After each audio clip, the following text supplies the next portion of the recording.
কালকে আমি আমলস্যি বানিয়েছিলাম, তার একটা ছোট্ট ভিডিও করেছিলাম, সেটাই দিচ্ছি। মিক্সিতে আমি 1 চামচ চিনি নিয়ে নিয়েছি।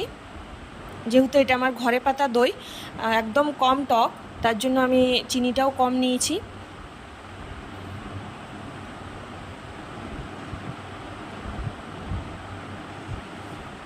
আমি আম ধুয়ে রেখেছিলাম, এই আমগুলো এবার কেটে দইয়ের সাথে মিশিয়ে দেব।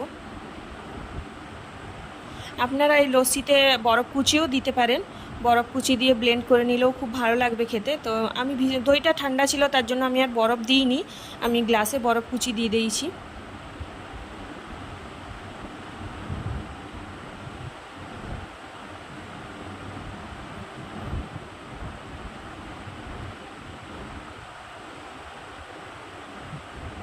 আমাদের লস্যি রেডি।